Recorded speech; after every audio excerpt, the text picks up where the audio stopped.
Hello, Void. How you guys doing? Phoebe was over here to yada yada yada. We're on day 16 of this, whatever it is I'm doing, and I don't feel well. And that's because, actually, the movie I watched today. The 2015 movie called Demonic. That's not really because of the movie itself. Now, a little bit about Phoebe Rizzo here. Certain types of video games I have trouble playing because if they're in a first-person perspective, sometimes they make me sick to my stomach. I will get motion sick on certain games, particularly anything with a first-person view, particularly if you have your hands out in front of you. Something about it just does it to me. In this movie, the way the camera was moving did it to me. I did not feel well watching this film. I don't know why it was like that. It was a weird stylistic choice. I mean, at first, you get an establishing shot of like a house, and I thought the camera was swaying a bit. I wasn't sure though. But then when the first scene picked up, okay, yes, it's definitely wobbling. Why? I mean, some aspects of this film are done found footage style, but not most of it. So, it's a weird choice. And it costed a whole MacGuffin because I was not enjoying the experience. Second takeaway, when I queued up this movie, the title, Demonic, well, fits in with malevolent from a little bit ago of being a negative connotation adjective. Must be a horror. Yep. Demonic. Okay. Second thing I was about to say, I thought I'd seen this movie before. Now, this isn't the first time I've spent a while going streaming service roulette. Sometimes, for a while, I was just pulling up things at random that just happened to catch my eye. I don't remember the title of the movie I thought this was, but it was a similar sort of presence of some sort of demonic entity being called in. And with a generic title like Demonic, I thought it was a different movie. I was wrong. That one wasn't good either. This one was worse. Okay, so this one is about this one's told completely out of order. At first, I was a little annoyed because movies that do the whole big shock and awe scene, then 1 week earlier, which this one does, can work. Sometimes they don't. This one, because it kept jumping back and forth between the present and the past, I'll give a pass on it too. It was an interesting stylistic choice, but it was hard to get into the past scenes because you already knew almost everyone there was dead. It's not a spoiler. The movie opens with that. So, okay. What happened in this film? So, back in the 80s, a woman and her friends were goofing around at the seance before she went crazy and killed everybody there except for one person who escaped before killing herself. Now, that place is supposedly haunted, and our main character has been having weird premonitions about the place.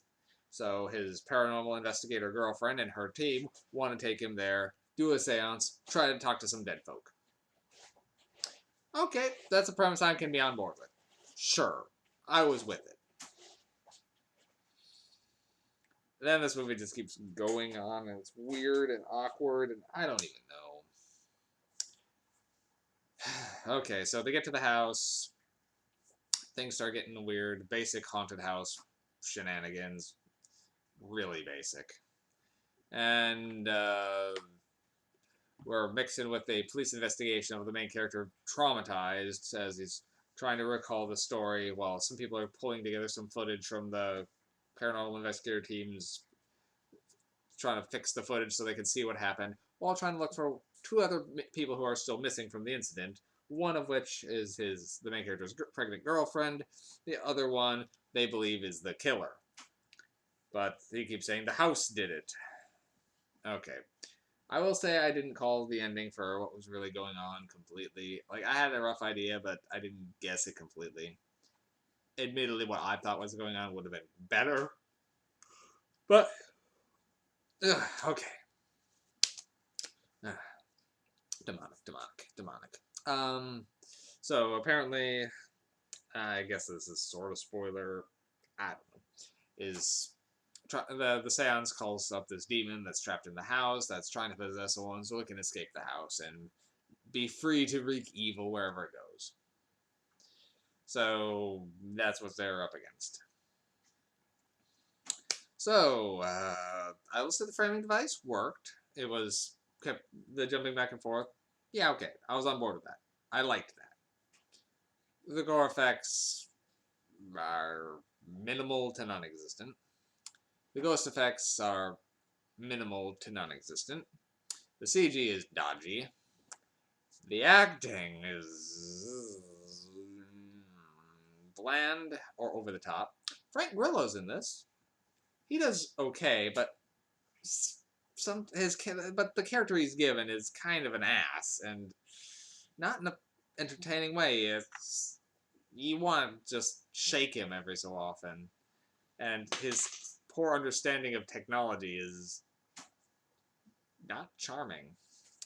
It's he's doing the best he can, but he's given nothing to work with. Oh, I was gonna say something else positive about this one. It's escaping me.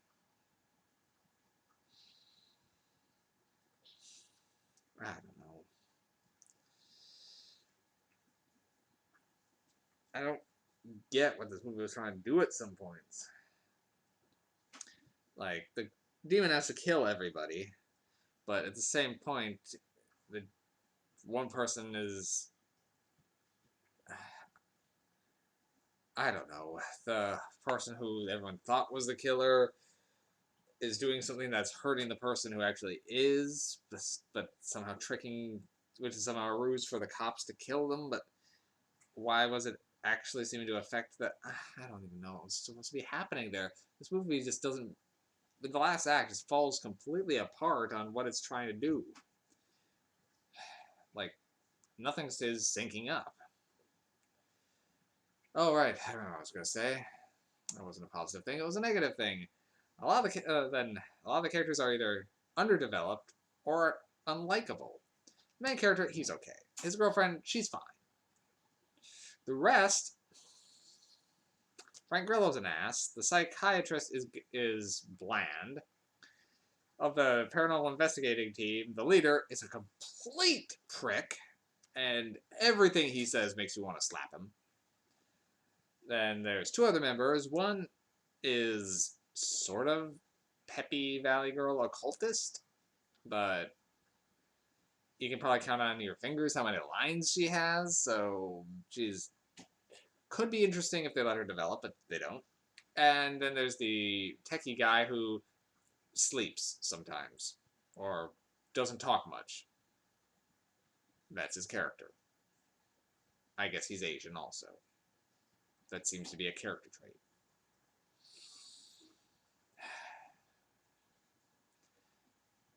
Demonic was not the worst movie I've seen so far this month. That's still probably Ed Gein, just from dullness. But this one's right down with there. Two MacGuffins. Best I can do on this one.